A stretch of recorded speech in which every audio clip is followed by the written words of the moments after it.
Hi there everyone, my name is Lyndon Baines DuPont II, and in this video, I'm going to analyze Alzheimer's and alternate solutions to Alzheimer's. To begin, first off, Alzheimer's disease is an incurable brain disorder first discovered by Alois Alzheimer in 1906, which the disease is named after. The patient that allowed him to discover it was a woman who inside her brain was found to have odd clumps and tangled fibers that would become known to be representative of Alzheimer's.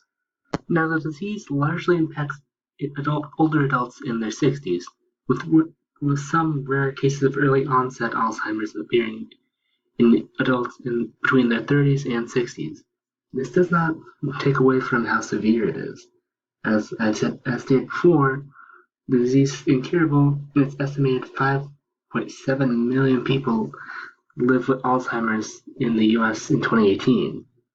Scientists have went into the effort of trying to combat this disease with various medications to use as treatment, like cholinesterase inhibitors, as well as just other medications to manage the behavior disorders that would occur because of Alzheimer's, like using antidepressants or other behavioral management drugs. Cholinesterase inhibitors such as galantamine, as well as rivastigmine, are prescribed by doctors to reduce the symptoms of Alzheimer's. Sadly, there are no known cures. The simple fact about cholinesterase inhibitors is the fact that they are primarily prescribed for mild to moderate cases of Alzheimer's. Any cases that progress further is when the cholinesterase inhibitors usually have reduced effectivity. And that's primarily due to the lessening of acetylcholine, which would basically allows for its effectivity. Other medications used as treatment, such as antidepressants or antipsychotics, are done to manage the behavior of Alzheimer patients that would suffer from behavioral disorders. These are mainly just done to allow caretakers, help them to better manage them and better give care to them in their time of need. Flaws of these behavioral drugs include the fact that they can actually exacerbate the dementia caused by Alzheimer's, as well as increasing the risk of falls and fracturing in older adults, which can be proved to be fatal due to the fact of their age as well.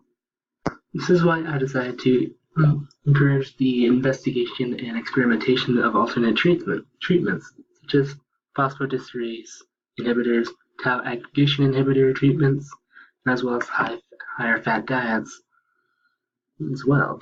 A study examining phosphodiesterase inhibitors found that the second as well as ninth phosphodiesterase they examined showed some promise in enhancing cognitive ability, with those two being the most effective of the treatments they've examined.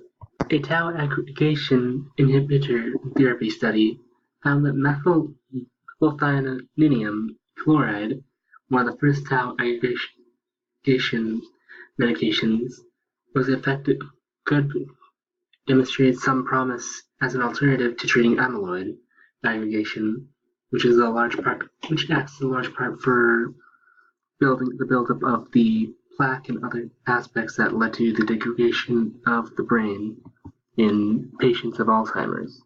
With the high-fat diet lifestyle, a news article highlighted a study uncovered by the University of Vermont that found the potential of a high-fat diet being able to prevent the degradation of brain tissue, of people's brains, based upon the presence of omega-3 in high-fat diets.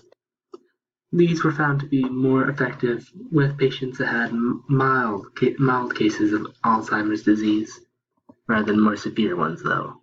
The primary benefits that would emerge from trying to experiment with these various treatments would be to uncover more effective methods that could help elongate the people's lives that suffer from Alzheimer's, or uncover or improve upon already existing methods. These means could involve combining pre-established Alzheimer's treatments that could once again improve upon existing methods. Studies have found combining certain therapies like cognitive therapy as well as music therapy together found greater effectiveness together than alone. This can be backed up by another study finding drug and music therapy demonstrating some effectiveness in scoring of neuropsychiatric inventory.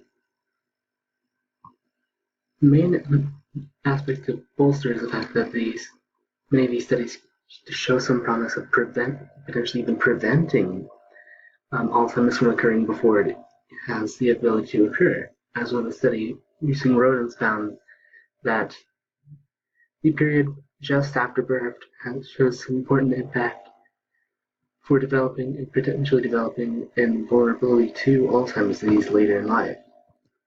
Ultimately, these alternate treatments can potentially be an avenue towards furthering the prevention of many of these diseases, like Alzheimer's and other psychological diseases that harm people that lack any known cure to this day. Thank you for taking the time to watch this video. Here are my reference to use for making my arguments. Have a nice day.